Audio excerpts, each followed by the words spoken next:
Conseguimos! Seguimos. Boa Boa noite, boa noite! noite, boa noite. Boa noite! Meninas, obrigada, tá, por aceitar esse convite. Eu estou muito feliz. É a primeira live que eu faço, não sei se é a primeira de vocês também. Também, também. Primeira. Primeira. Então, o pessoal está chegando. Eu quero deixar aqui minha gratidão a vocês.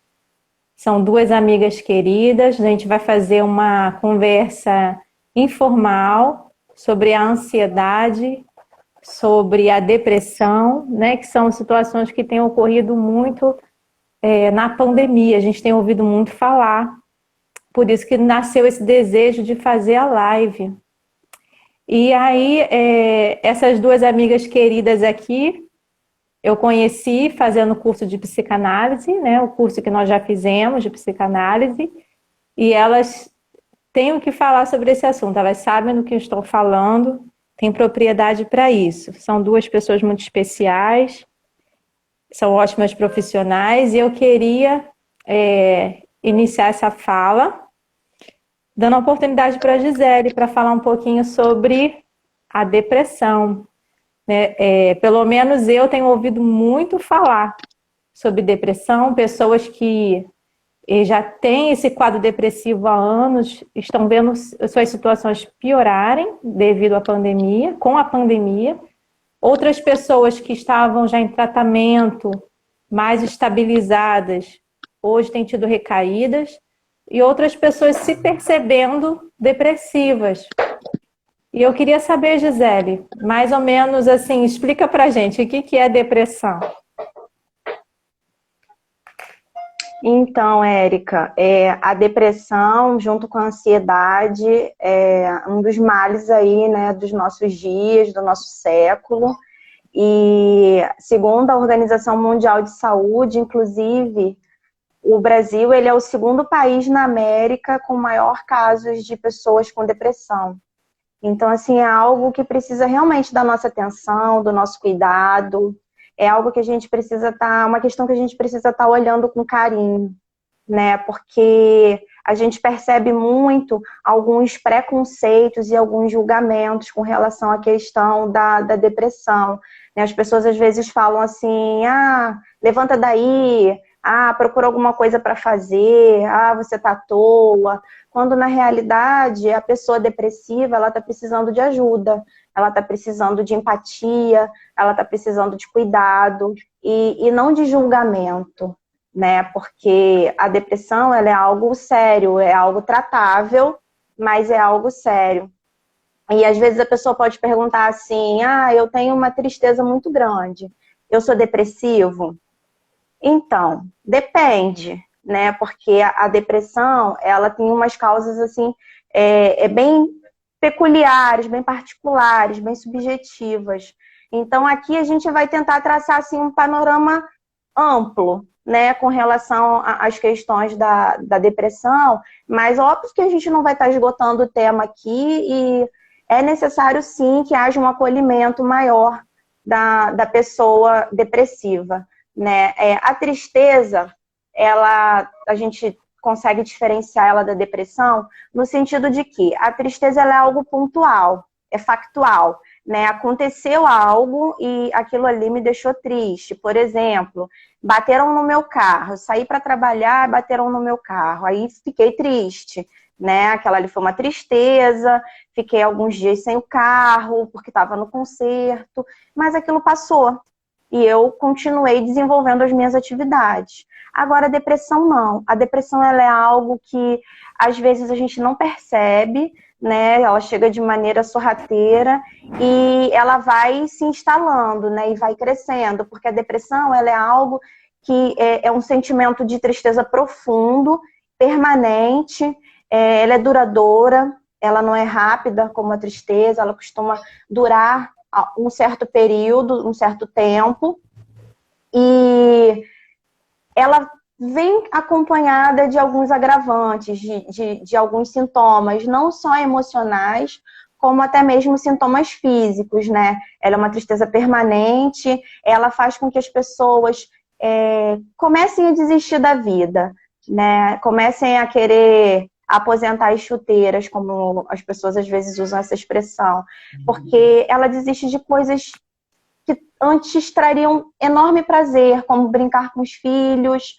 sair com o marido ou com a esposa, fazer uma resenha com os amigos, e aos poucos ela vai perdendo aquele desejo, ela vai perdendo aquela vontade, ela vai abandonando essas atividades e ela vai mergulhando dentro dessa tristeza cada vez mais profunda. Ela desenvolve um sentimento de pessimismo também muito grande, ela nunca consegue ver o lado bom das coisas, ela nunca consegue ver que ela pode prosperar, que ela pode ter sucesso, que ela vai sair daquele quadro. Ela fica o tempo todo só vislumbrando coisas ruins, situações ruins, depressivas. Acontece também alteração no apetite, né? Às vezes não alteração diretamente no apetite, acontece uma alteração no peso. Ela pode continuar comendo a mesma quantidade de comida e pode estar emagrecendo ou continuar comendo a mesma quantidade e estar engordando. Porque aí a gente vê que envolve umas questões hormonais também, que a depressão ela traz essa questão. Outra questão também, outra situação que a gente pode observar também nas pessoas que estão desenvolvendo transtorno depressivo ou têm depressão já, é a questão do sono. São pessoas que quando chega, elas dormem bem, depois a Ju vai falar sobre isso, ao contrário do ansioso, né, que tem essa dificuldade para pegar no sono, o depressivo não, ele dorme, mas por questões hormonais também, chega um determinado momento da madrugada, ele perde o sono, e ele não consegue mais pegar no sono durante um período, e aí ele volta a dormir num horário totalmente diferenciado daquele que deveria ser o horário normal do sono. Por isso que algumas pessoas têm tendência de falar, achar que a depressão é preguiça, né? Mas não é, tem um quadro ali somático que precisa ser tratado. Outra questão também, estabilidade emocional, também tem um peso muito grande nas pessoas que estão com depressão. Aí, às vezes, a pessoa brinca, né, de forma pejorativa e fala, você é bipolar, uma hora você tá bem, outra hora você tá mal. Mas a bipolaridade é um outro assunto que a gente não vai tratar agora, e também não é dessa forma, num dia você tá bem, no outro você tá mal, mas é uma das características da depressão. Então, são pontuações que nós precisamos estar atentos, tanto para a gente ter empatia com aqueles que nos cercam, porque às vezes a gente está com alguém muito próximo de nós precisando de um auxílio, de uma ajuda, e a gente não consegue enxergar, quanto conosco, né? Às vezes a gente também não se ouve. Eu brinco muito que o nosso corpo, ele fala, né? Até vou dando um spoiler aí da devocional Verdade. de amanhã. Verdade. E quando ele quando a gente não para ouvir, o nosso corpo grita, né? E a depressão é um dos gritos do corpo, um dos gritos da alma, dizendo, poxa, olha para mim, eu tô aqui, eu preciso de ajuda, eu preciso de auxílio, né? A gente tem também a questão da libido, que é muito influenciada também pela depressão, e a questão da autoestima, que com a depressão quase zera, né? E dentro desses quadros todos, a gente tem inclusive o agravante da possibilidade de um suicídio, né? Porque o depressivo ele pode chegar num momento tão grande de dor, de tristeza, de raiva, de sentimentos ruins, de culpa, e ele não conseguir lidar com isso. E aí ele até partir para essa questão do suicídio. Que na realidade o suicídio, ele não é o desejo da morte, mas ele é o desejo da fuga daqueles problemas que o indivíduo não está conseguindo suportar e nem lidar com eles. Verdade. Então, você falou dos sintomas, você falou da questão do acolhimento, que é essencial, né? Você se colocar também no lugar da pessoa, não julgar como fosse uma frescura, mas é para ser levado a sério. E em relação à causa da depressão, o que você pode nos falar? Oh, perdão. Olha, Érica, a causa também, como as características também são bem subjetivas, né? Mas a gente pode considerar grandes traumas, grandes perdas, né? Perdas de esposo, de filhos, de pai, crises financeiras. Às vezes a família tinha uma certa situação financeira e de repente perde tudo. Então, a gente chama de gatilhos, né, que podem desencadear a depressão. E esse momento que a gente tem vivido agora de pandemia, né, nós tivemos que reformular a nossa vida, reformular os nossos pensamentos, as nossas atitudes, e provavelmente vai ser o nosso normal daqui para frente. E algumas pessoas, elas têm essa dificuldade com o novo, elas têm essa dificuldade com essas mudanças, e acabou que tudo isso, né, junto ou separado, de alguma forma pode gerar algum gatilho mental, né, e até mesmo, como diz o nosso querido Dr. Augusto Cury, né, gatilhos mentais que abrem janelas killer, né, abrem janelas de tristeza, de dor, de angústia na nossa alma e acabar o sujeito desenvolvendo a depressão. Uma coisa que eu também observo são pessoas que já têm esse diagnóstico, né, médico da depressão há algum tempo, há anos, fazem o acompanhamento medicamentoso com seu médico, mas abandonam a terapia, abandonam o tratamento emocional. Porque, assim, o medicamento, ele vai aliviar os sintomas, mas ele não vai resolver a causa da depressão. E como que é essa importância da terapia na depressão? Essa questão de usar o medicamento somente, mas não fazer o tratamento da raiz do problema. É essa questão mesmo que você falou, a questão da raiz, né? Tudo começa na base, tudo começa na raiz. Se a gente, tendo o exemplo de uma árvore, se a gente não tratar a raiz dela, ela vai enfraquecer. E do mesmo jeito somos nós. E a terapia, ela é necessária, assim, para a vida, né? E para todo mundo, não só para quem tem depressão. É algo que a gente vai levar para o resto da nossa vida, mas principalmente para quem percebe que tem algum tipo de necessidade maior, e aqui nesse caso a gente está tratando do transtorno depressivo, da depressão, o ideal é que a pessoa ela busque o auxílio do médico, e ela busca um auxílio também terapêutico. Por quê? Porque a medicação, ela vai tratar o sintoma, mas ela não vai tratar a causa. Então, a qualquer momento que aquele remédio comece a não fazer tanto efeito, ou aconteça algo diferente daquele que já vem sendo tratado, ela vai acabar disparando esse gatilho e ela vai ter dificuldades para lidar com isso. Porque a terapia, ela traz para gente um autoconhecimento. E ela traz para gente o que a gente chama na psicanálise de ressignificação. O que seria ressignificação? É você olhar um trauma, é você olhar um problema sem que aquilo te cause dor, né? É o que acontece muitas das vezes com a questão de um machucado. Às vezes a gente cobre aquele machucado porque a gente não quer ver que ele tá feio, que ele não tá legal, e a gente não quer que as pessoas vejam que ele não tá legal, então a gente coloca um curativo, que é um paliativo, cobre ele, mas aquilo tá doendo, aquilo tá infeccionado, e aquilo precisa ser tratado, e assim é a nossa alma. A gente precisa de tratamento, a gente precisa de ressignificação, para que aqueles traumas, eles sejam curados, e que aquilo não continue como um gatilho, despertando situações angustiantes na nossa alma. Situações que venham a nos levar a uma depressão, que venham a nos... Por exemplo, alguém que sofreu um divórcio muito traumático.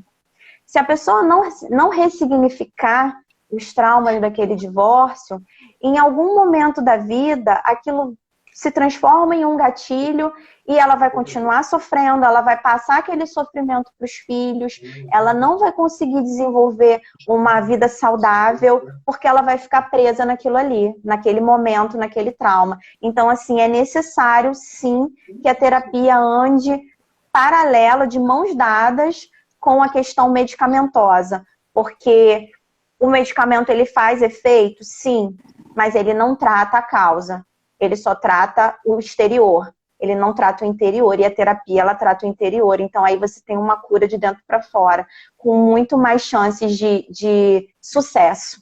Então, por isso é necessária a terapia. E outra situação que está, assim, acontecendo muito na pandemia é a ansiedade, né? Pessoas se percebendo ansiosas, pessoas tendo crises de ansiedade, pessoas que estão até com a vida paralisada por causa da questão da ansiedade, né? O excesso de preocupação que essa doença tem trazido. Também o acúmulo de funções, né, que nós estamos fazendo em casa, o home office, a educação remota dos filhos, o desemprego também, as contas chegam e o dinheiro está escasso. E como que é essa questão da ansiedade, Juliana, na pandemia? Então, vamos lá, né? Na pandemia tem sido, sim, de grande preocupação, porque tem crescido o número, né, de pessoas ansiosas, né? E esse isolamento social que foi implantado como essa medida preventiva dessa nova doença, o Covid-19, nós tivemos que nos adaptarmos diante de tantas mudanças. E essas mudanças têm gerado ansiedade em muitas pessoas. E é normal, né, que o nosso corpo, ele e a nossa mente sinta esse impacto, porque foi grande, né? Temos que nos acostumar com esse novo normal. E falar desse tema sobre ansiedade, sabemos que na forma da psicanálise é um assunto longo, complexo, e que necessita de uma grande análise, né? Uma análise individual, um diagnóstico subjetivo. Só que aí, falando sobre essa questão da ansiedade, seria o quê? O excesso de preocupação. Esse excesso de preocupação do que o outro vai pensar, um excesso de preocupação em agradar esse outro. Esse sujeito que está, desde a nossa origem, está citado, referindo esse outro, né? Esse desejo de ter esse afeto, de que o outro nos ame. Né? Todos os tipos de excesso é um sintoma da ansiedade. Então, preste atenção, todos os tipos de excesso é um sintoma da ansiedade. Esse excesso de redes sociais, né? Tem sido uma febre, né? Tem gerado o quê? Comparações, uma competição. E na pandemia também acontece também alguns tipos de excessos. Os excessos de preocupação com ficar desempregado, ficar doente, um excesso de tarefas. Nós temos que ser mil e uma, né? Mil e uma. E aí também tem esse excesso de comer, né? Essa fome emocional, que a Érica entende muito bem, né? Que não é a fome física. Então, todo excesso gera, sim, a ansiedade. É muito importante ficarmos ligados nisso, nos excessos, né?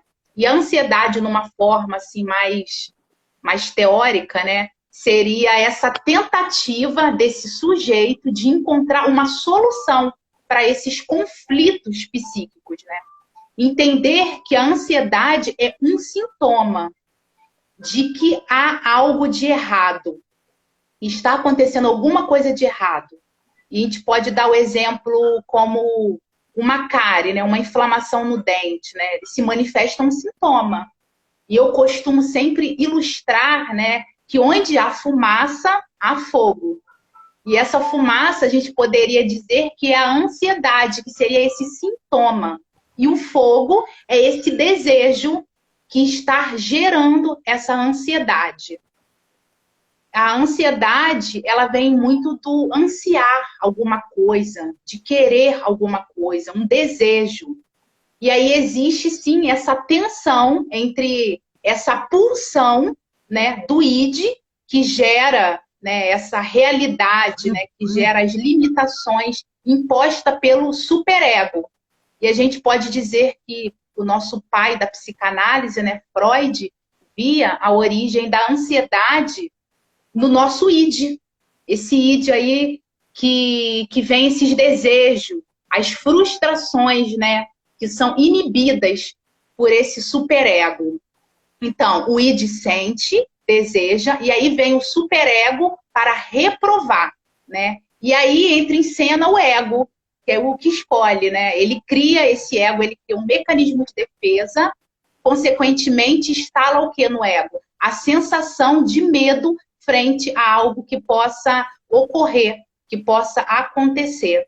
Claro, mais para frente, vamos estar, numa próxima live, vamos estar explicando direitinho, né? O que seria esse id, o superego, o ego, o mecanismo de defesa. Nas próximas lives, vamos estar falando sobre isso, tá bom? Explicando direitinho esse termo técnico. Agora, tem as manifestações, né, Érica? Isso. Quais são os sintomas que a gente em casa pode se perceber se está já desenvolvendo problemas com a ansiedade?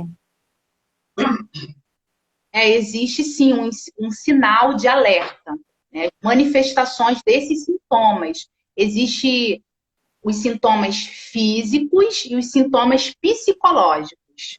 Os sintomas físicos seria, se você estiver sentindo qualquer tipo desse sintoma, que seria tremores, cansaço, a sensação de falta de ar, dor de cabeça, a insônia, a pessoa não conseguir dormir, não conseguir pegar no sono, tontura, boca seca, a mão fria, o embrulho no estômago, né, a dor de barriga. E seria também essa questão do balançar as mãos, né, as pernas, tudo isso são sintomas físicos da ansiedade. E tem também os sintomas psicológicos, que é a preocupação, o excesso, lembra que eu falei sobre a questão do excesso da preocupação, medo, muito medo, tristeza, agitação, pensamentos negativos, a dificuldade de se concentrar e aquela sensação de que algo ruim vai acontecer a qualquer momento. É muito ruim mesmo. E eu sei que não é fácil, né? Ser ansioso. Tem muitas pessoas aí sofrendo com isso. E a pessoa ser extremamente ansioso, a gente sabe que isso é a pessoa que está vivendo muito no futuro, é a pessoa futurista, né? A pessoa que está sempre pensando no futuro. Ah, e se isso acontecer?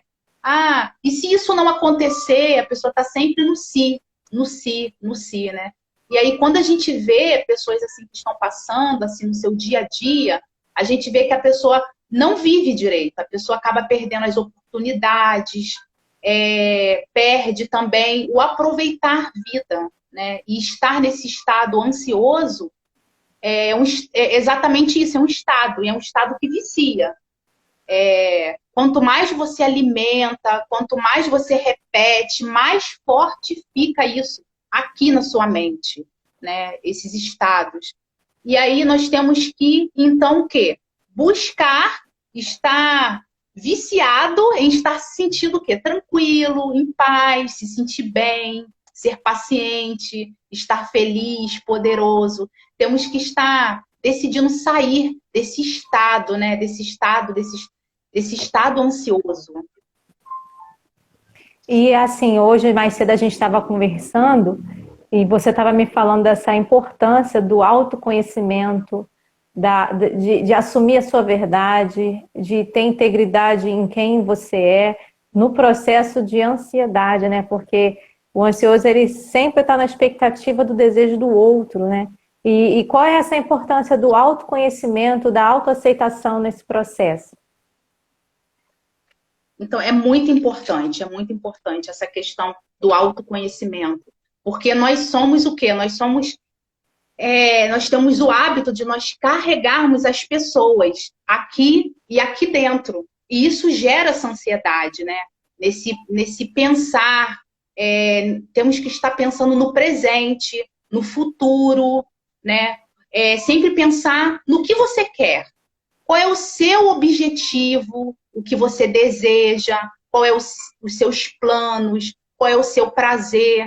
O que é de verdade para você tem que ser o mais importante, o que é verdade para você. O seu eu tem que ser muito mais importante, né? Isso tem que importar para você.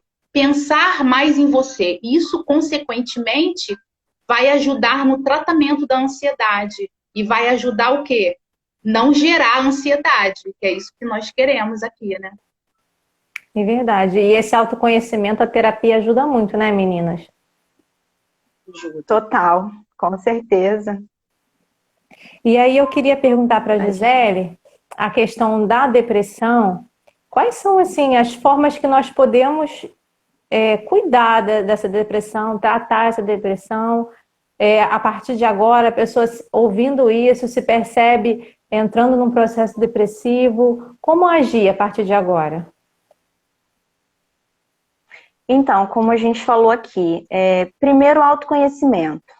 Porque somente quando a gente se conhece, a gente se percebe e a gente se entende, entendeu? Então, assim, de outra forma, não tem jeito.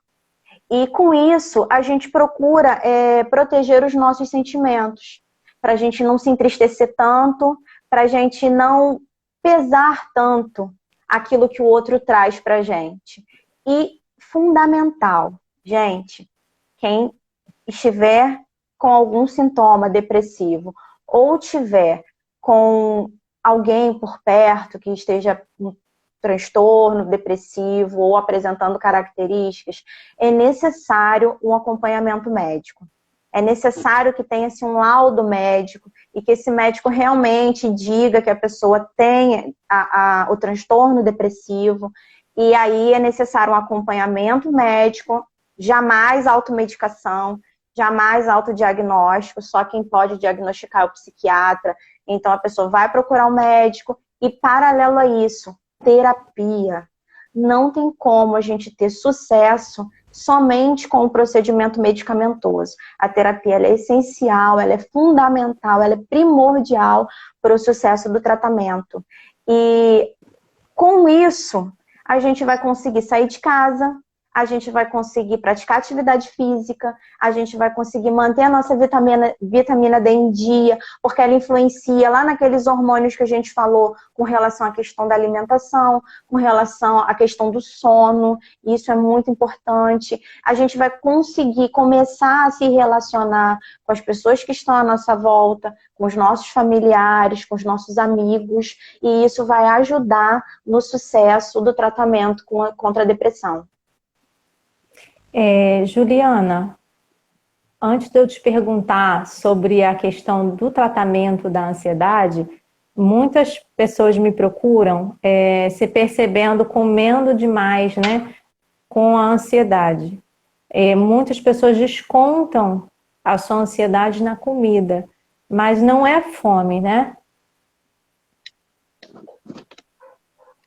Seria essa forma desse mecanismo de defesa, né? Seria todo o excesso, como a gente estava falando, todo excesso esconde ali um sintoma, né?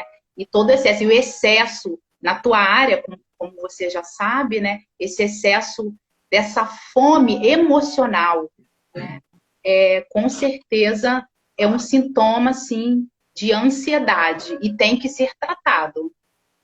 Sim, muitas vezes eu indico que a pessoa iniciou um tratamento com a reeducação alimentar, também procure a terapia para que haja sucesso no tratamento, porque a comida não é a causa do problema, é só um gatilho, né? É só uma forma de buscar o alívio. Tem que mesmo investigar na terapia a raiz do problema. E para tratar a ansiedade, Juliana, fala para a gente como é que a gente trata isso. A gente precisa, sim, igual você falou, de uma rede, né? Uma rede de ajuda, Temos que ter, sim, a nutricionista ajudando na questão da alimentação, tem que ter o tratamento psicológico junto, tem que ter uma rede de ajuda para, assim, acontecer o sucesso, sim, da cura, né? De todos esses problemas, né? Principalmente os excessos da má alimentação, de se alimentar não corretamente. Então, tem que haver, sim, essa rede de ajuda. E aí, falando sobre essa questão do tratamento, a gente sabe que a maioria dos nossos traumas e dos nossos conflitos aqui dentro, internos, né, ele causa essa ansiedade. E aí, o que acontece? Nós, muitas vezes, nós somos incapazes de sozinhos percebermos, porque esses conflitos, ele reside aonde? Aqui dentro do nosso inconsciente. Então, a primeira coisa que nós temos que fazer para tratar a ansiedade é buscar uma ajuda de um profissional da área da saúde mental. Não tem outra forma. Essa seria a principal forma. Aí sim, você junto, fazendo a terapia, que ali na terapia vai ser muito bom, porque ali você vai encontrar você ali, você na terapia. Você vai ter esse autoconhecimento e ali você vai saber acomodar todos esses sentimentos que estão dentro de você. E outra coisa também que podemos fazer, no momento que já estamos fazendo terapia, é o quê? Buscar relaxar mais, fazer coisas que você goste. Tipo, cozinhar, dançar, cantar, conversar com os amigos, né, com a família, principalmente agora que nós temos agora as chamadas de vídeos, dá sim para a gente conversar assim, né, com os nossos amigos, com a nossa família. E uma observação, quando eu falei nessa questão do relaxar, inclui a questão do exercício de respiração. Como é bom criar esse hábito, fazer exercício de respiração. Você está respirando, né? Inspirando e respirando, faz muito bem, porque traz um relaxamento, né? E ter também hábitos, né, saudáveis, né? Como fazer exercício físico, ter uma boa alimentação, tem a nutricionista Érica para ajudar vocês nessa questão da boa alimentação. E muito bom que a gente estava falando, o que Gisele falou, e eu continuo falando, é o pensar em você. Pensar em você, com certeza, não vai gerar nenhum tipo de ansiedade. Quando você começar a se conhecer, pensar no que você quer e o que você não quer. Isso, com certeza, é uma coisa muito importante. E tudo isso que a gente falou vai gerar o quê? Libertador, né, Ju? É libertador. É você pensar no que... Essa é a palavra, libertador. Vou dar todo mundo aí, libertador. Todo mundo tem que estar liberto, né? Desses pensamentos que levam ao outro. O que o outro, no outro, no outro. O outro sempre vai deixar, né, essas falhas, falta. É impossível a gente agradar o outro, é impossível. Então, uma coisa que é possível é a gente agradar nós mesmos. Por quê? Nós sabemos o que de real nós queremos. Nós nos conhecemos, nós sabemos. Então, a forma de tratar também a ansiedade é pensar mais em você, sim. E saber que não adianta fugir, né? Fugir do que você está sentindo. Fugir e fingir que estar tudo bem, não adianta. Realmente você tem que buscar, sim, uma ajuda e temos inúmeros, né, terapeutas aí na área da psicanálise, da psicologia, para estar ajudando junto com essa rede, né, a estar cuidando, né, dessas pessoas que estão necessitando de tratamento psicológico. A gente sabe que a terapia é para todos, né? Vocês vão concordar comigo que terapia é para todo mundo. Não é só para quem está com problemas emocionais, como depressão e ansiedade. Terapia é para todos. É um tratamento de liberdade, de você se libertar a sua mente, né? Então, todo mundo que tem uma mente pensante, se a mente pensa, ela gera o quê? Ela gera pensamentos, gera sentimentos, gera questionamentos. Então, todos nós precisamos, sim, fazer terapia, né? Isso aí, faça terapia. E na área da alimentação também, muitas pessoas insistem em buscar mais os alimentos ricos em açúcar, ricos em carboidratos, refinados. E esse tipo de alimento, ele gera uma cascata de hormônios que pioram os sintomas da depressão, que pioram os sintomas da ansiedade. Hoje em dia já existem até alguns tipos de dieta específico para quem tem alguns problemas mentais, como a depressão, como o autismo. Tudo está sendo assim muito investigado ainda, mas o que a gente já sabe é que o excesso de açúcares, o excesso de carboidrato, o excesso dessas comidas ruins, elas pioram a resposta hormonal do nosso organismo, elas pioram fatores de inflamação e isso agrava o problema mental. Não é a causa, não é a raiz, mas é uma forma de você dificultar a sua cura, dificultar a melhora do seu problema emocional, tá bom? E eu queria, assim, para finalizar, eu quero agradecer demais as meninas. Foi demais, foi muito bom, aprendi muito. E assim, Eu que agradeço a oportunidade. queria dar a palavra para a Gisele Agradeço a fazer os oportunidade. agradecimentos. E você, Juliana, sim, agradeço obrigada. muito. Aham, pode Companheirismo de vocês duas, assim. Obrigada mesmo, gratidão, Érica, por ter convidado a gente para participar desse bate-papo. Foi bem bacana, de um crescimento assim ímpar. Obrigada, gratidão. Eu também quero agradecer a oportunidade, né, da nutricionista Érica ter nos convidado para juntas estarmos aqui falando, né, desses dois temas que é muito importante, né, a ansiedade e a depressão, e orientando as pessoas a buscar ajuda, né, que sozinhos não tem como lutar contra esse sintoma, contra essa doença.